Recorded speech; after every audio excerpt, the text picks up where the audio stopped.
Hi, I'm Kimberly Mingsul. Welcome to my little space on the interwebs. Lately, I've been seeing a lot of questions about Bakasana, so I thought I would use this video as an opportunity to give you a small tutorial. Bakasana, an arm balance, also a transition. So those of you who are questioning about Bakasana, which one are you trying to do? The classic Hatha asana or pose, arm balance pose, or are you trying to transition from, for example, Bujapidasana in Ashtanga to Chaturanga jump back in your vinyasa? Both of which I'm going to demonstrate today. Both require two completely different techniques. We'll start with the basic asana, Bakasana. What I'm seeing a lot is people with their knees on the outsides of their arms.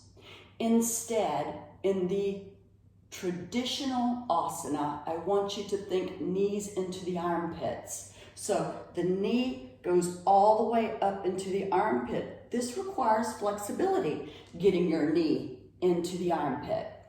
Second thing, very important, is hand placement on the floor. Make sure when you place your hands on the floor, you look down at your hands and notice that both hands are pointing into symmetrical directions. In other words, one hand going a little bit inwards and the other hand doing something completely different. That's going to cause all sorts of other problems, mostly in the shoulders. So first and foremost, place your hands on the floor and notice that there are a shoulder width apart and that your pointer fingers, middle fingers, and thumbs are going into like directions. In addition, you have lots of space between the fingers. The hand is firmly on the floor and you're pressing the weight out towards all 10 fingertips so that all the weight is not solely on your wrists. I hear a lot of complaints about this asana hurts wrists. Yes, you have to build strength and flexibility in your wrist. Listen to your body. If you have arthritis or some other condition, then maybe you need to reassess should you be practicing this pose or not. Now, we're starting with our hands, shoulder width apart, lots of space between our fingertips. Our hands are going in symmetrical directions, and we're going to try to get our knees into the armpit. Next step, leg bone sits on top of the bone right underneath the tricep. So you want to think that your legs are trains and the bones of your arms are the train track.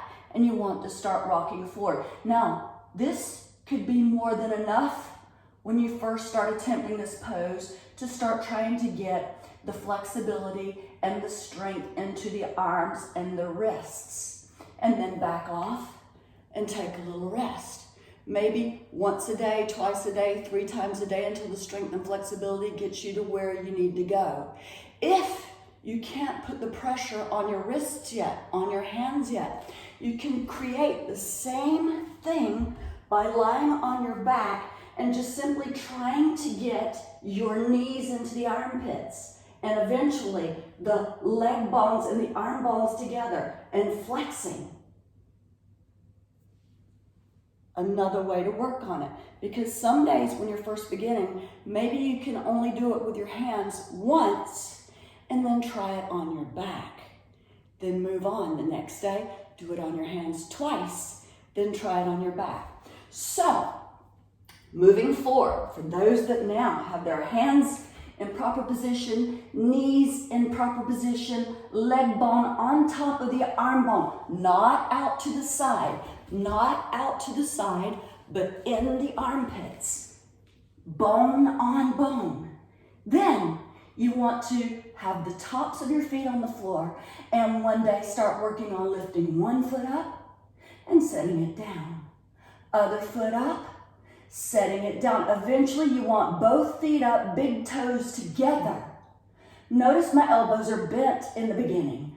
Eventually when the strength comes, you start straightening out your arms. You're breathing. your belly muscles, your core muscles are pulled in and down. So your private muscles are squeezed and lifted up. Your belly muscles are squeezed and pulling down like someone just punched you in the belly and you're going, just like that, okay? Now, the transition, completely different. So let's say we're in Bakasana and our feet are crossed in front and we're wanting to work on this transition. Again, your hands are proper placement just like the original asana. From here, from Bakasana, you want to work on squeezing your shoulders with your knees. You have to squeeze the daylights out of your shoulders with your knees. And when you jump back, don't think jump back. Think head down, shoulders forward. Because if you're thinking jump back, you're kind of stuck. It is physics. When you start lowering your head and moving your shoulders slowly forward, automatically the central point in your body physically lines up and your feet automatically want to go back without even thinking about it. So don't think feet back. Think head down, shoulders forward, and then when your center point in your body begins to shift, your legs will automatically jump back in to your Chaturanga or the low plank portion of your vinyasa. I hope this helps. If you like the video, make sure that you click on the like button, hit the bell if you have subscribed so that new videos that come automatically come into your mailbox. And if you have any other questions or would like any other tutorials, by all means, give me a notice down in the comment section and I'll see what I can do to help you out. Have a great day. Namaste.